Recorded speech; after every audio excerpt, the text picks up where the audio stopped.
Yes, Kenya. Tamu sana, yes. The political rallies are finally over.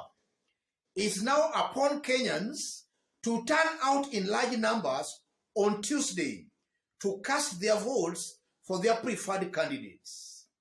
Raila Odinga was in Kasarani, William Ruto was in Nyayo Stadium. And for those who might not know, the seating capacity of Kasarani Stadium, where Raila Odinga was, is 60,000. The seating capacity of Nyayo Stadium, where William Ruto was, is 45,000. So automatically, rather basing the argument on the capacity alone, William Ruto's crowds ought to have appeared more than Raila Odinga's crowds. Because Raila's crowds were in a bigger space, William Ruto's crowds were in a smaller space.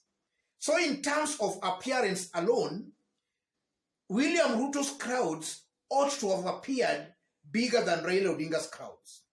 But on the contrary, Raila Odinga's crowds actually appeared bigger than William Ruto's crowds, and even some curious Kenyans who actually were observing the two leaders as they spoke, they actually captured that.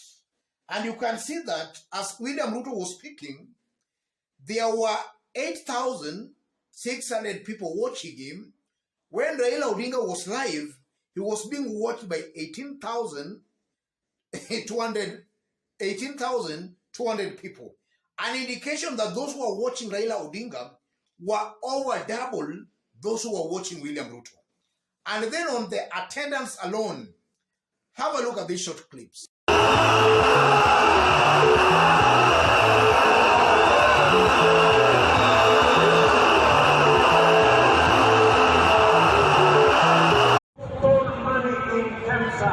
You cannot give us a lecture on matters corruption until you tell us when the people in Kenya will be taken to court.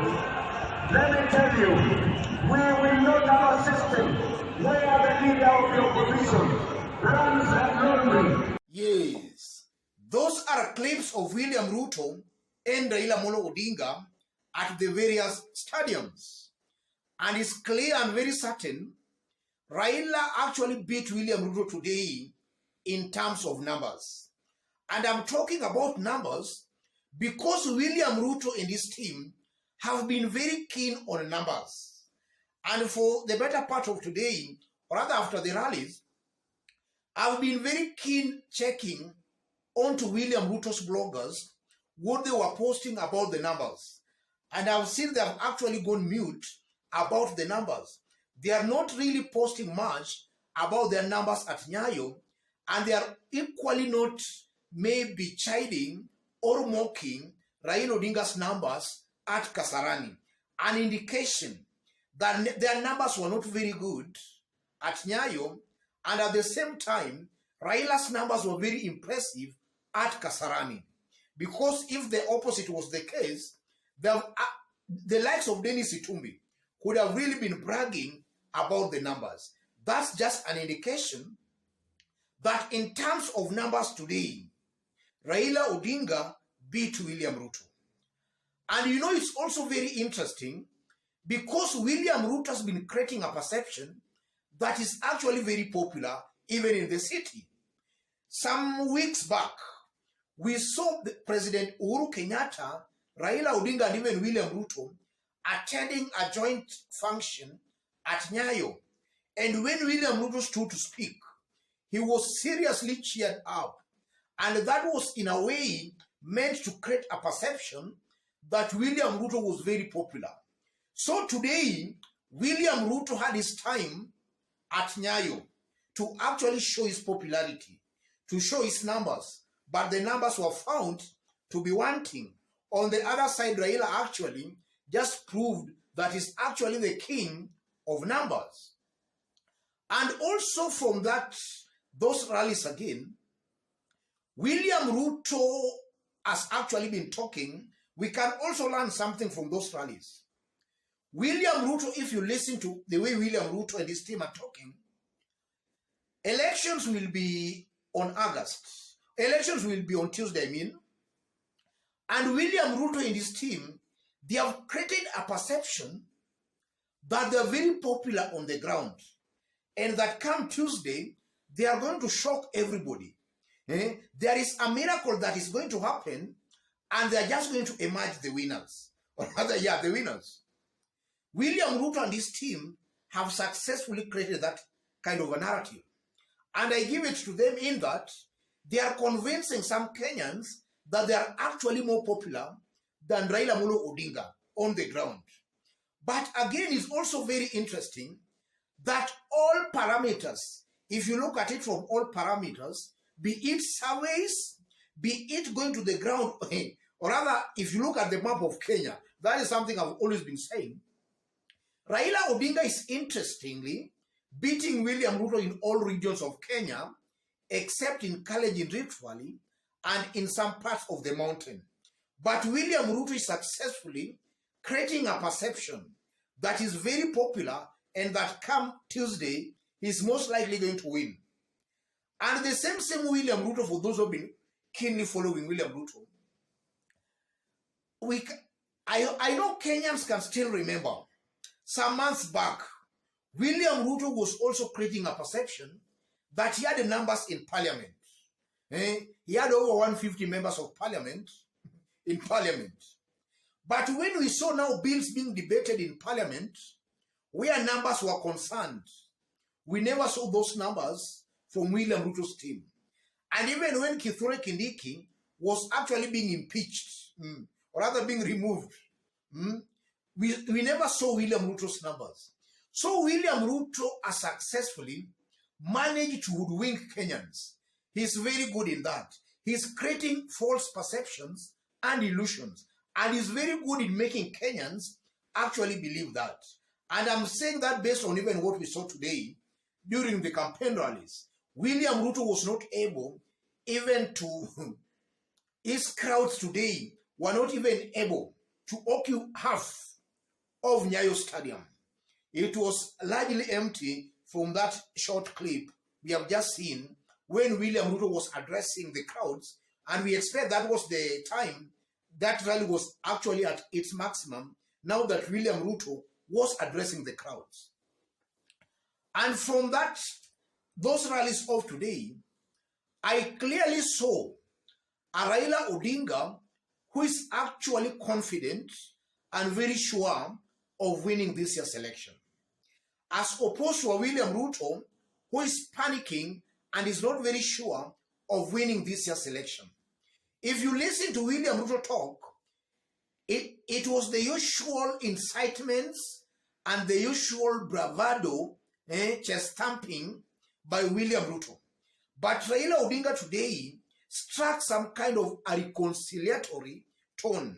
And that just shows that Raila is confident and sure of winning this year's election. Because when you see a man actually reconciling, striking that kind of a tone, then that's a man not panicking.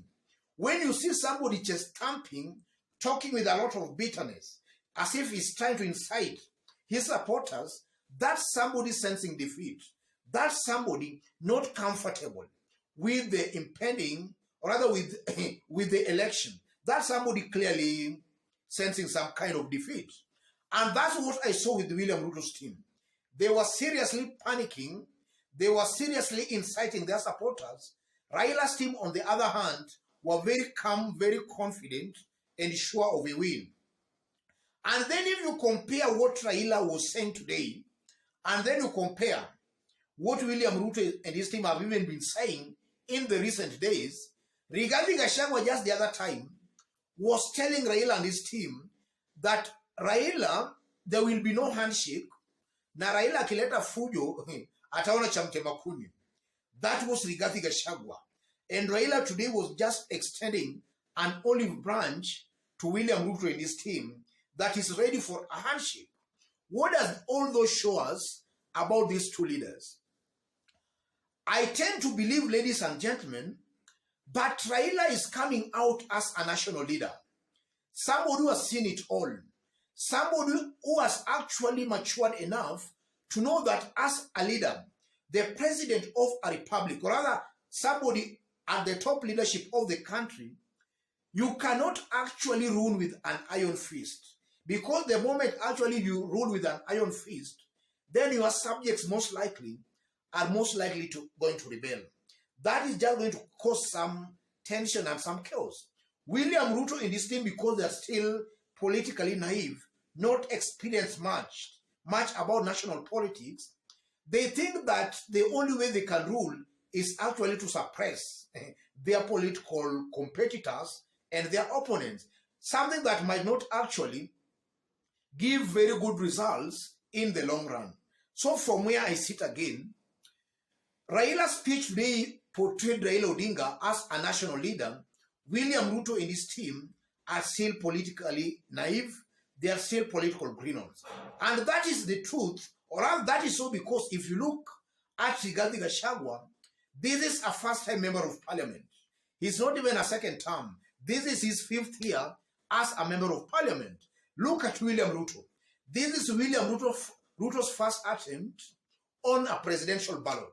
So William Ruto and Rigathi Gachagua, they should first of all mature up. They should actually lose an election maybe once or twice to actually calm down. For maybe their ego to lower a bit. Because as it is right now, should they assume that leadership, that power, then they're seriously going to mess up big time. Those are just but a few observations I made during today's Raila's rally and William Ruto's rallies. Otherwise, ladies and gentlemen, the ball is in your court. Make sure you turn out in large numbers on Tuesday to cast your votes for your preferred candidates. God bless you. God bless Kenya. To any other person watching us for the very first time, that's the kind of analysis we do here. We don't beat about the bush. We go straight and to the point. We call it as it is without fear or favor. God bless you. God bless Kenya. But before I forget, if maybe you have not yet subscribed, kindly subscribe. Give this video a like.